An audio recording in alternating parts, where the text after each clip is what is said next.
there isn't necessarily a problem with what you're creating. It's a problem with the messaging around it. You're trying to solve a problem for people that they don't actually know they have.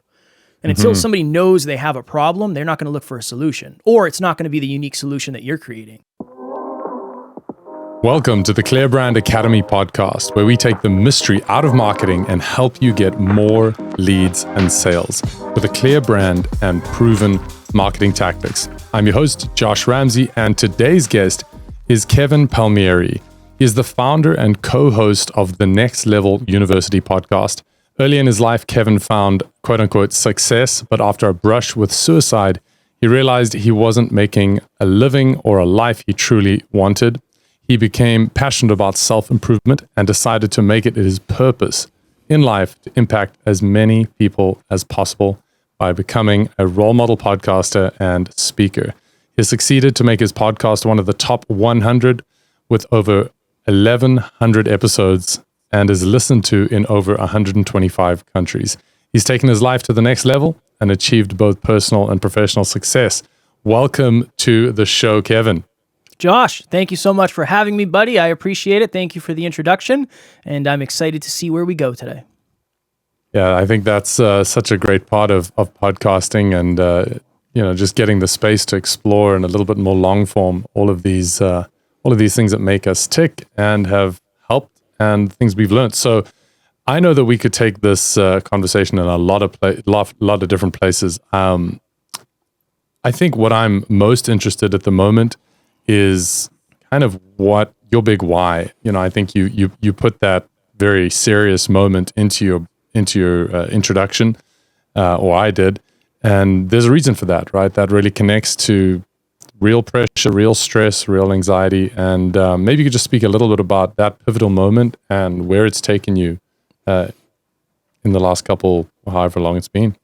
Yeah, so to the bio's point, I had success in my mid-20s. I had everything you could want. I had a high-paying job. I had the body of my dreams. I had just won a bodybuilding show, right? I had money. I had a really nice car. I had everything that you could really, really, really want.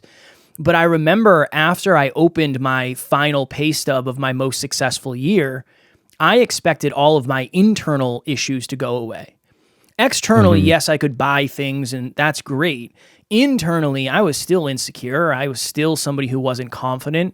I did not feel like I had a mission or a passion or a purpose. I didn't know what my future was going to look like. I felt like I was kind of just living life on repeat. And after I opened that final pay stub, I thought to myself, for most of my life, I've lived unconsciously, just kind of going through the motions. The opposite of unconscious is hyperconscious. So 3 or 4 months later, I started a podcast called the Hyperconscious Podcast. And when I started the show, I fell in love with this as I was falling out of love with my job.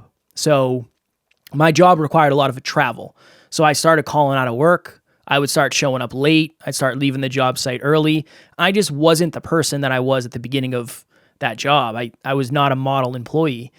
And it got to the point where I was in a hotel room in New Jersey. It's on the East Coast of the United States, probably 6 hours from where I lived. My alarm clock went off at 5:15. I sat up. I slid to the edge of the bed, lacing up my work boots. But that morning, it was like there was 10 televisions on in my head at the same time, and every single one was just on a different station. And I knew I wanted to leave, but in my mind, all I could hear was, number one, you're stuck here forever, or you're never going to make this kind of money anywhere else. If you do leave, what will your friends think? They all look up to you. If you do leave, what will your family think? Your family looks up to you. And if you do leave, do you really think our plan B is going to be the podcast? Like, is that really what we're going to do? We're going to go do this podcast full time? And in that moment, I felt that if I was to take my life, I would take my problems with me. Now, I'm very blessed, Josh, where I have great people around me. I am not self-made by any stretch of the imagination. I don't believe anybody really is. So I sent a message to my friend who's now my business partner. And I said, hey, man, I'm really struggling. I'm having these thoughts. I'm having these feelings. I don't know what to do. And he said, Kev, over the last couple of years, your environments have changed so much. Your self-improvement set point, your awareness has changed so much, but your environments have stayed the same. I think it's time for you to change your environment. So I ended up leaving that job and then going full-time into being a very broke entrepreneur and business owner, trying to figure this all out. And that was in 2018. So I've been doing podcasting full time since 2018. Oh man, that's awesome. Awesome to look back on and see what you've come through. I've got there's some similarities there in some of the stuff that I've been through. I think a lot of my anxiety came from being that entrepreneur that was struggling and not really knowing why. Marketing is a big part of that. So, in my story, there was a lot of jumping from workshop to workshop, trying to improve consciousness or get perspectives. And what I've found, honestly, to be the single most powerful lifestyle shift, thinking shift, relates to business. And it relates to having a skill set that you can really bring to the market and be recognized for it. And I think marketing is such an important part in the toolbox of showing up in the market with those skills. So I think that's a really great and powerful why behind your actions. And I'm looking forward to unpacking really the business side of what you did as an entrepreneur and specifically in marketing. So how did you start putting out there, this message? What were some of the ways in which you started attracting attention and started attracting cash flow? Because I think that's really where the rubber hits the road, right? We're all entrepreneurs, but we don't all have businesses unless we've got cash flow. So let's lean into that. Yeah. So I'll be very honest. For the first year and a half or 2 years, we didn't make any money. And one of the reasons, partially that was by choice. I don't know why you'd ever choose not to make money, but for us, we were really working on the infrastructure and we were working on our characters. Honestly, my business partner and I were two bodybuilding bros who were just kind of trying to figure this out. So we realized, Josh, and this is an important part of any business, marketing in general, we realized our audience was primarily female. And I'm a tattooed bodybuilder who loves mixed martial arts and all things fighting. I never expected that. So for me, it was very much, okay, the version of Kev that is the bro, that's really it's not going to be aligned with what we're building. And honestly, it's not going to be aligned with the person that I want to be in the future. So that was the very beginning for us was, okay, we need to figure out who we are as human beings long before we build this. So I remember I used to see these really cool teaser clips from Joe Rogan's podcast. And they were just 1 to 3 minute video clips of his podcast, like the most important parts. And I told my business partner, I said, we have to do that.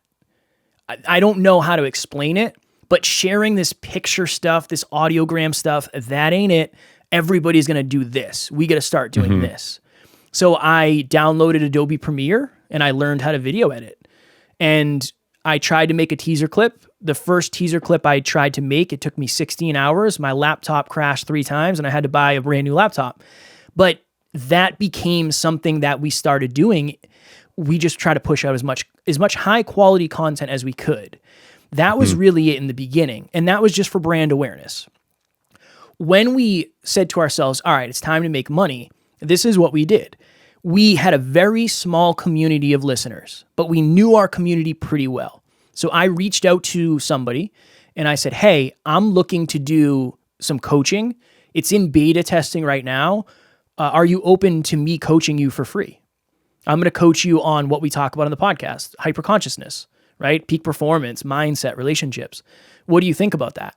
And she said, that's awesome. I'd love to do that. And I was like, all right, cool. All right, this is a little bit of proof of concept. So I coached her for 8 weeks and I picked up like 3 or 4 other free clients in that 8 weeks. And at the end of the 8 weeks, I sent them all a message and said, hey, I can't do this for free anymore because I'm actually having some demand on my time. What do you think of $50 a week? And they all said yes. So I went from making $0 to $200 a week. And that was it in the very beginning. So the reason I say the free thing, I think a lot of people in the beginning, they're so focused on scalability. It's like, well, no, I can't do free calls. Like I'm not going to be able to do enough of those. In the beginning, you're literally just building the store. You have to do whatever it takes to get people in the door. Don't worry about being super scalable in the beginning. So that's what we did in the beginning that allowed us to get proof of concept of, oh, people actually pay for these services. Okay. And then from there, it was, okay, how many clients do we ultimately want to take on? What about group coaching? That really was it for us. But we also drew a line in the sand where we said, we're not going to do it the way everybody else has done it. We don't do ads. We don't do sponsorships. I'm just not interested. I'd rather build a business as an actual business that's not reliant on other people, giving us money, unless it's value driven. I think that's the only real way to do it. It's an interesting story to listen to, and I'm always listening with this kind of systems eye or the systems ear. Listening with an eye might be a bit difficult, but listening with an ear is easier. So I'm hearing your story, and I'm thinking about the system below it. So what I've heard is really leaning into that kind of R&D proof of concept, making sure that there is a fit with the market, and then that really low bar to entry, kind of that really low friction to engage or buy, and I guess not buying if it's free, and then testing out what's working. I also think it's really interesting you mentioned that your audience wasn't what you expected. What are your thoughts on kind of really responding to the market versus kind of what we want? Like, we want to do this thing, right? And we have this idea as business owners that we're doing this thing, come and be a part of it. And then the market seems to respond with like, well, this is how I use your thing, or this is, what was it like to get that response of like, hold on, our audience isn't who we thought it was? Yeah. One of the things I have seen most often, and maybe your experience has been similar, most people's biggest mistake is they're marketing to themselves when they're not the end consumer. They're not even the person that is going to buy it. For me, it almost gave me, I think it kind of gave me freedom to lean into who I was, because the reason we attracted the audience we attracted is because that's who I really was.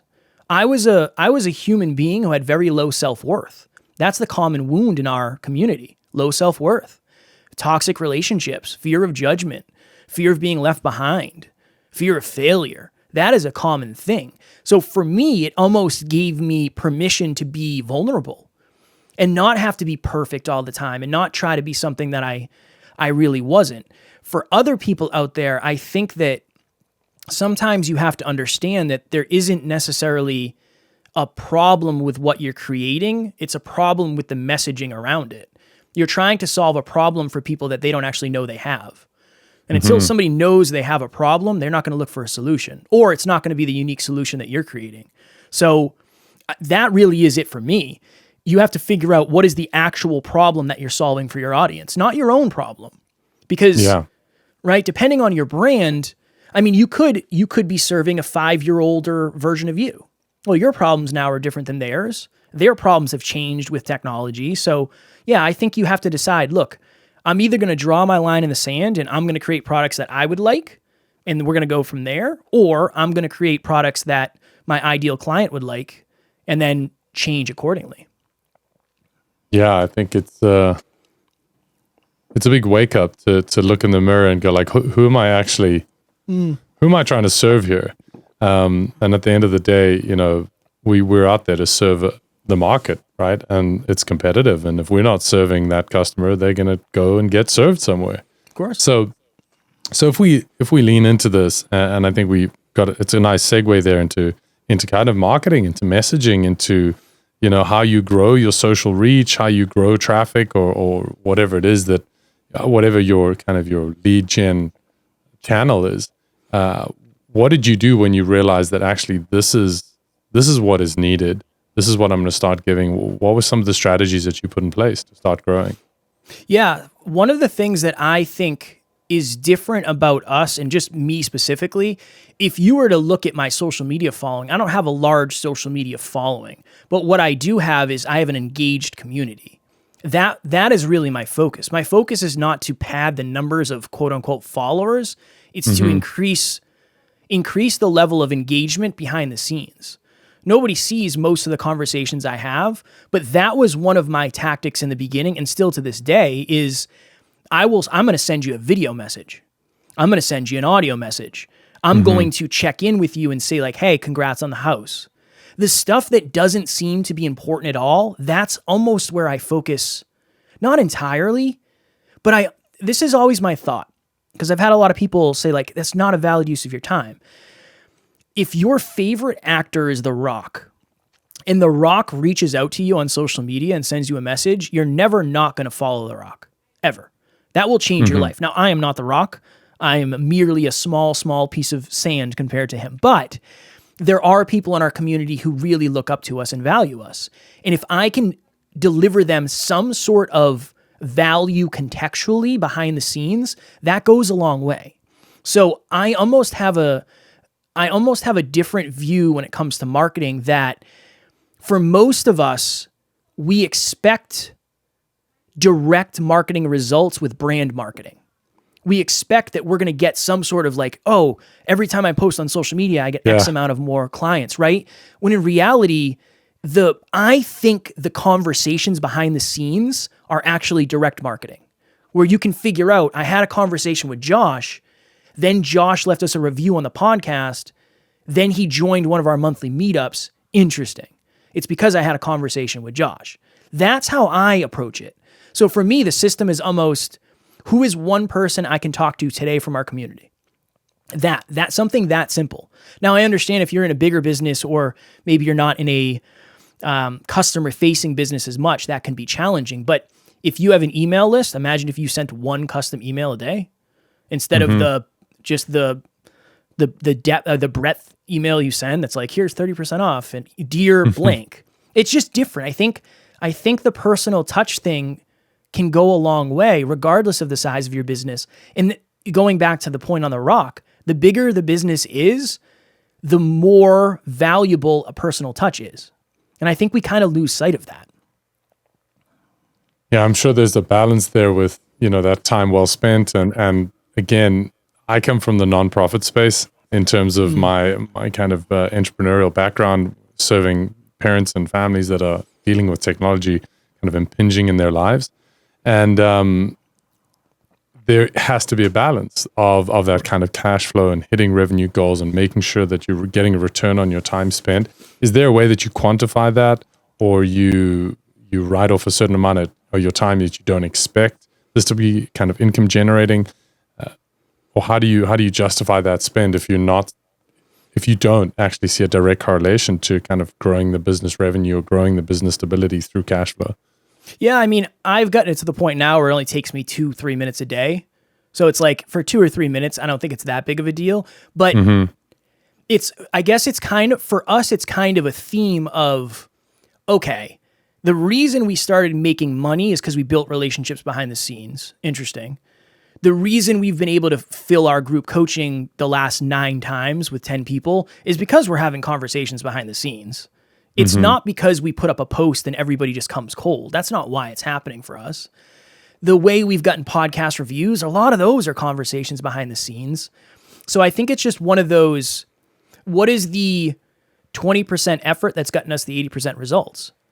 I can't quantify it in terms of it's gotten me X amount of dollars and X amount of downloads, right? But I do know for certain we wouldn't be nearly as far along as we are today if we didn't do that. So a lot of it is the faith that it will pay off and it is valuable, but I don't have a piece of data that can quantify that it's the best use of my time. I think one of the interesting things about being an entrepreneur is you have to have some level of intuition. And this is the other thing. I used to be our demographic in a way, right? I was an insecure man who wanted more out of life. I didn't have any confidence. I would have killed for somebody to reach out to me and check in on me. I would have loved for that. I also intuitively, it's like, I think that's always going to be valuable to our community. I really, really do. And the reason I think that is because nobody else is going to do it. So for me, it's just that belief. And I think part of it's intuitive as well. Yeah, it's a great reminder in a world of like automate, scale, and automate, scale, and optimize. And if you can get AI to do it for you, well, even better.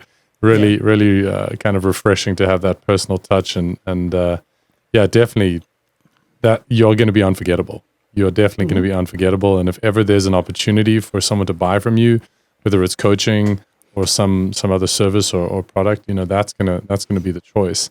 It reminds me of a clip I saw of Gary Vee. I'm sure people say that a lot, but there was someone in the audience asking about how do I connect with my customers? How do they remember? And he was saying exactly what you're saying. It's like, you got to care about them. You got to send them that personalized. I think he'd send someone like a personalized jersey from their favorite football club or whatever. And that was it, And in that example, that it turned into a big sale on some other things that he was interacting with. So that story probably flies, quite well with those that have less faith in just like the pure humanity of it. But it's wonderful to hear from your side that that's really been a game changer. And I think it also keeps you connected to your community, your audience, what it is that they want, what it is that they're struggling with.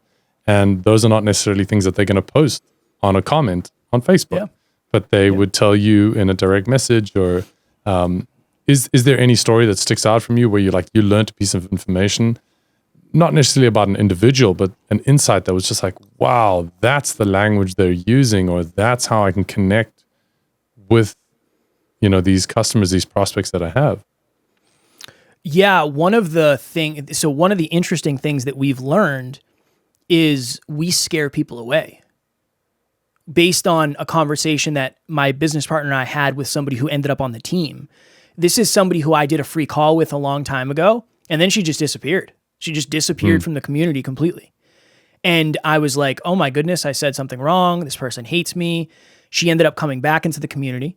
She did group coaching. Then she ran away again. And Alan and I, my business partner, were having this like midlife crisis of what are we doing wrong where people are running away from us? And we started to understand that one of the things, and I guess the important understandings for our business, is we don't necessarily make people feel good. That's not really the intention. The intention with our business is to help you. And if we're going to help you, you're going to have to go through some feelings that you might not want to have. So it was that unique understanding, and we've kind of leaned into that branding of we're heart-driven, but no BS. I love you enough to tell you the truth, but that also means it might hurt sometimes. And I don't want to hurt you, but sometimes I think that's what's necessary. So it helped me understand that if that's who we are, and we message ourselves that way, that might at least give the opportunity for people to understand that coming in, where everything I say, I'm passionate about what I talk about, clearly, but I'm saying it to you because I believe you deserve to know it. So that's something that's been super helpful. And then even as an example, last night we had the first call for one of our group coaching sessions, and we do an introduction. So Alan and I do an introduction, and I said, I'm Kevin Palmieri, blah, blah, blah. What's one thing you should know about me? I'm scared of pretty much everything I do. I just try to do it anyway. And that's really, really served me. Everybody else that went after me, Josh, said, yeah, I'm terrified right now. Like I'm literally shaking as I'm introducing myself.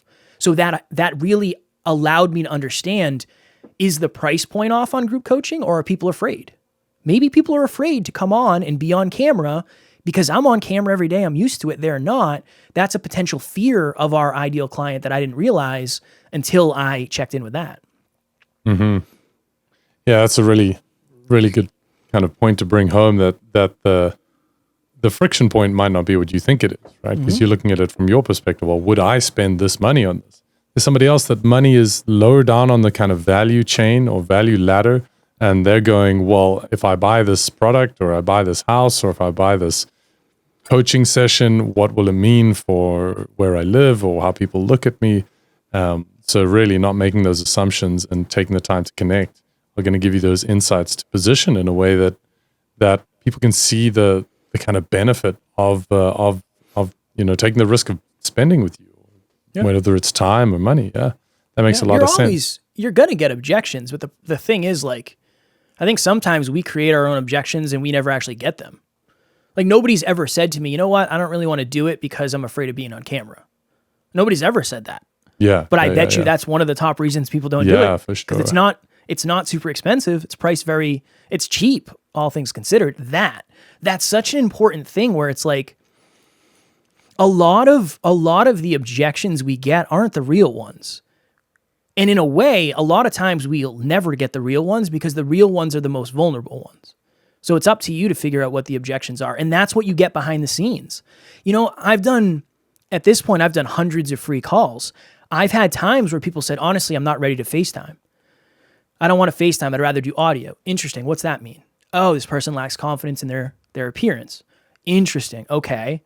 You know, that kind of thing. That has really highlighted a lot of the human condition for me. Mm-hmm. Yeah. Good reminder. Okay. So if we have a little step forward, we look forward a little bit into insights that you've gathered around marketing, where do you see kind of marketing going in the future, stuff that we should be aware of? I think video is going to be the play. I think, and again, it's pretty obvious, all things considered, but I think the short-term video is going to be, or short-form video is going to be one of the ways that everything happens. Our attention span is just lower than it's ever been. So you have, 3 seconds to get somebody really, really hooked on what you're saying. I think that's going to be an important thing. And I also think that the marketing of customer service is something we are going to see more and more and more of, because, when you think about going to the fanciest restaurant in the world, they might have really good food, but they have the best customer service. That's one of the reasons they're able to charge what they're able to charge. I think we're going to get to a place where that is going to be a big differentiator for your product, for your service, for your business. Your ability to deliver results and support, I think, is going to be, that's really served us as well. Like if somebody messages me and says, hey, I can't afford whatever right now. Like, can I have an extra month? Sure. Yeah, you can. What am I going to do? Say no? Like, let me cancel everything you have? No, that's not human. And I believe that will be remembered. So I think it's also going to lean into more humanity than psychology. I really do believe that.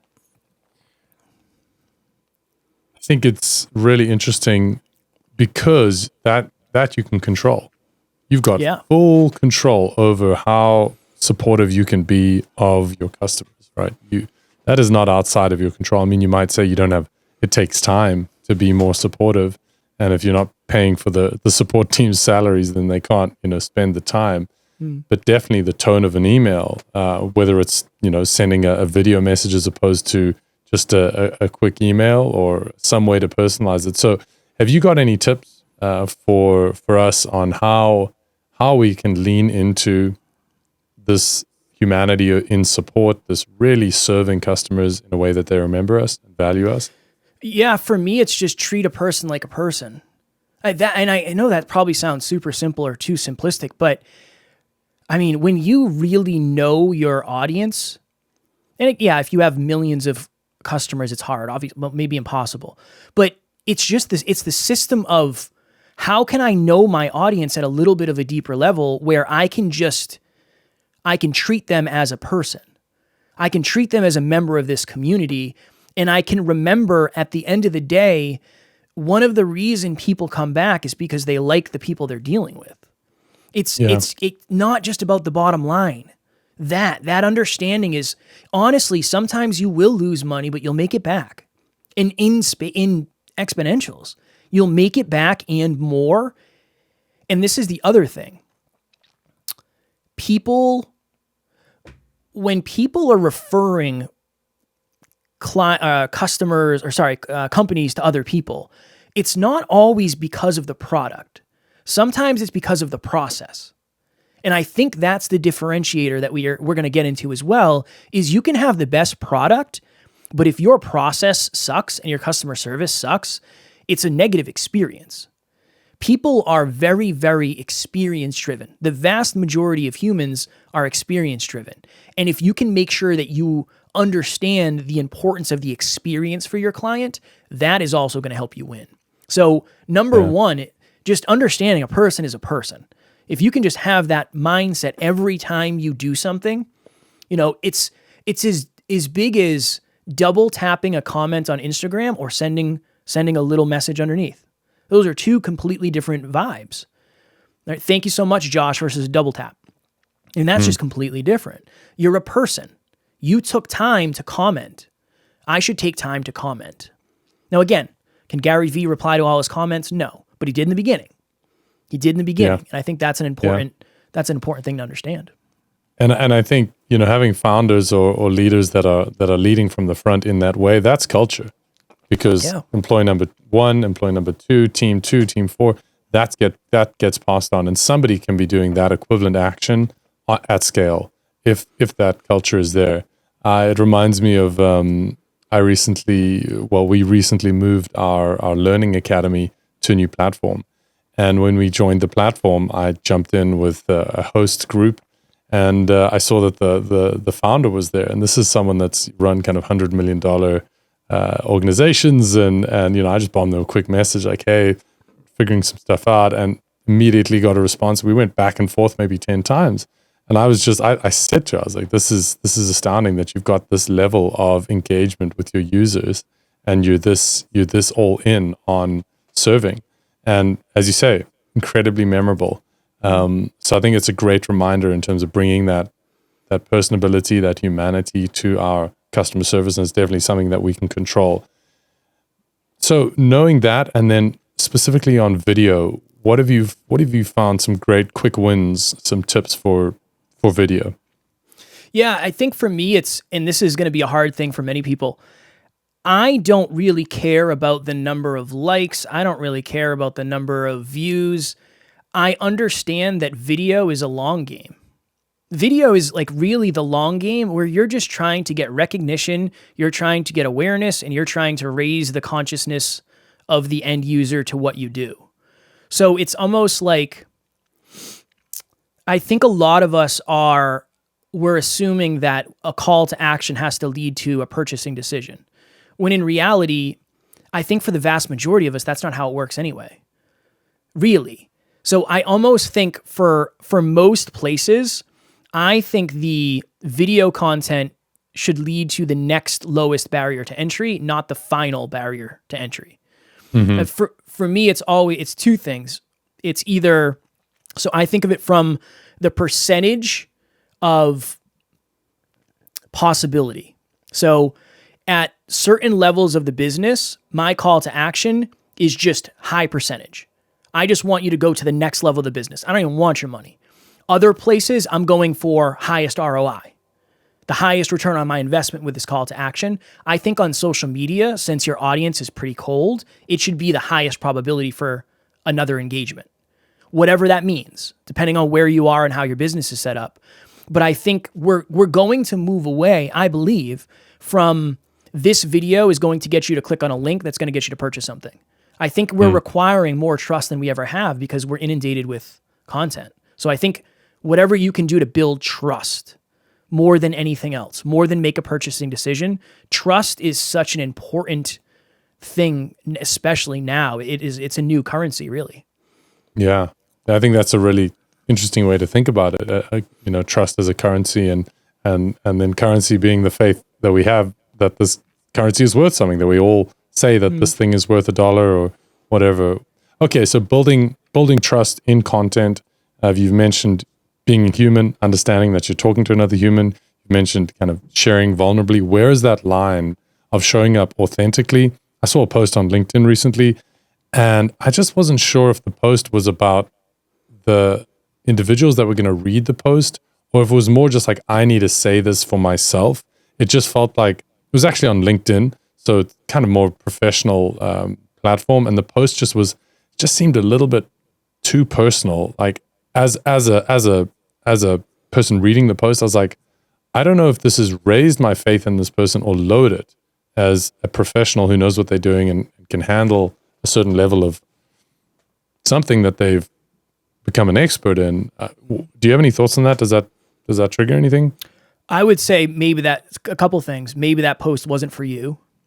Right? That's always a possibility. Is like, a good piece of content is going to do one of two things. It's going to make you say, yes, that's for me, or no, absolutely not.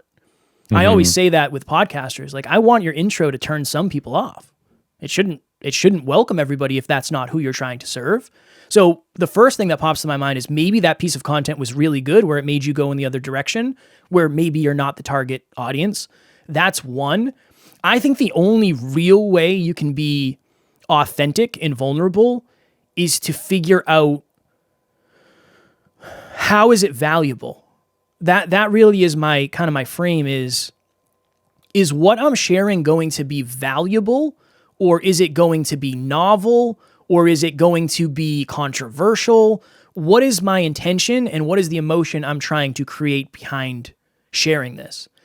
Maybe that person was going for inclusiveness or belongingness. I want everybody who sees this to feel like they belong, right? So it really depends on what's the ultimate goal with that post. and asking yourself, what is the emotion? What is the intention behind this? I mean, that's the other thing, right? Like the level of intentionality behind what we post is becoming more important than ever. How many places do you see people posting and they're just not getting anything? It's because the quick post that we're just posting to post, that doesn't really work like it used to. Because there's so much content and there's so much well thought, well written content. So I would say just focus on how intentional you are with what you're posting and what is the one goal you're looking for from it. Yeah. Focus on how intentional you are about posting and what is the one goal. And that goal potentially being another engagement, not necessarily a buying action. Yeah, that's sage advice, and definitely something I can relate to. Having been I used to do a lot of posting for our initiative around educating families on next steps, and there's so many nuances to that, in terms of owning the fact that you're struggling as a parent or whatever the case was. So this frame that you've got, do you think that this works in all categories, in all sectors? Do you think that this is something more inclined towards education, services, consulting, coaching? How do we apply this in a place that you might not think is directly applicable right now? In terms of what system, like scaling the unscalable? Yeah, I think that scaling the unscalable, as well as this organic posting to encourage to connect with certain people and bring them to that next step of engagement with your brand. Yeah, in terms of the scaling the unscalable, I think anything is scalable as long as you have the system behind it. Really, right? And you even said that before of like, you can have somebody on your team doing that. So I think of it, I had somebody say this to me the other day. They're like, well, I have my company creates custom, let's just say it's custom knives. Like I can't really scale the unscalable. It's like, just throw a handwritten note in there. Who created the knife? How long does it take to write, hey, Josh, here you go. That's like 3 seconds. Now throw that bad Larry in there and send it off.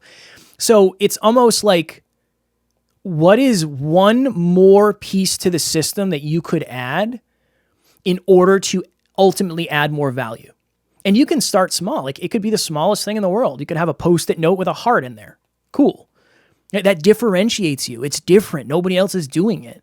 So yeah. I think no matter where you are, no matter what industry you're in, I think it would benefit you. I really do. I have that belief. I have to have that belief because that's what's worked for us. When it comes to the content piece, yeah, that's where it's really, really, really hard because your ultimate goal is to help your ideal client by solving their problems. That really is the ultimate goal. The question is, how do you help your client solve their problems without offending them? How do you help your client solve their problems without triggering them while building trust? So when it comes to that, I just think you have to choose something and you have to try it for a month, 2 months, 6 months and see what happens. I do think a lot of us, we pull the trigger on something and then we're like, it doesn't work. Let me try something else. Or yeah. I would say with that, use as much data as you can, but you got to go with your intuition and you got to go with your understanding of how well do you know the audience. And you can always ask too, right? Like that's the beautiful thing about having conversations behind the scenes. What did you think of this post? What is the first thing you thought of when you saw this post? There's automations for that. Like think of Waze has it, right? When you stop at a red light, it says, have you seen any of these posts lately? I never click on them because I'm driving and I don't think it's reasonable, but you could probably do that. You could create a scalable way to do that with yourself in the business where it's not necessarily automated. I think that will help.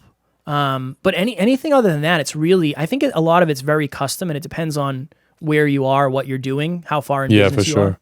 It's hard. That's a hard one. Yeah, I mean, I like the example of, you created a knife, or even if it's factory built knives, if you think of the time and energy and resource that has gone into building this product, how do you be more personable? How do you bring a personal touch that is memorable, that doesn't have to cost a lot? Mm-hmm. It really doesn't. And you can, as you say, think creatively into the systems that you can build to make that less of a lift and more reward. That's really great. As we start to kind of close out here, what final thoughts do you have in terms of where we've gone with the conversation, and what do you think we've missed out that you want to bring in? I think that if I could say one more thing, it would be your ideal clients and customers don't often give you the answers you expect when you ask them questions, but they will give you a lot of answers unannounced when you're just talking to them. I've just found that a lot, where it's one of those things where, depending on your business, but like for us, we're a podcast, so you don't necessarily get to see who is signed up for your quote unquote business. This is what I would say. Give your ideal clients, customers, as many opportunities as possible to self-identify. All I mean by that is give them other options other than purchasing decisions that lets you know that they're actually potential clients. That's really, really helped us, where we have a bunch of things that are free that people say, like, why would you give that away for free? Because we're a business. That's a loss lead, right? That's why we're doing it. It's a loss leader. And I know that if I understand that person is now a potential member of our audience, I can start adding value to their life. So I would say that. I just think that's it's such an important asset. And again, I don't want this conversation to be misconstrued as like, all right, I'm going to bake the cake. I'm going to dress the cake. I'm going to get in my car. I'm going to drive the cake over to Josh. I'm going to shake his hand and say, hey, Josh, thank you so much. But I do think that when people get into business, they almost like overscale.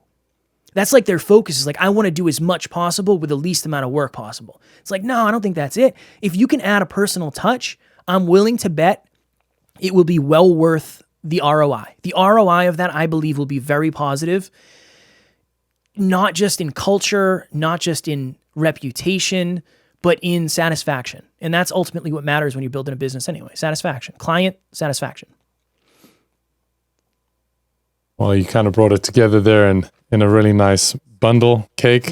You didn't drive it over to my house, but I do feel like I've had a full eat. So thank you so much for your time. Of course. It's been a wonderful conversation with you. And if people want to find out more about you, where do they head? I would say we have a podcast called Next Level University. That's a great place to learn more about us. We don't talk a lot about branding and marketing. It's more about holistic self-improvement. 7 episodes a week on all the platforms and YouTube.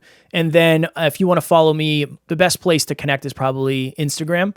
My handle is @NeverQuitKid. Questions, comments, concerns, I'm always happy to answer. Awesome. Thanks for your time. Appreciate it. Thank you.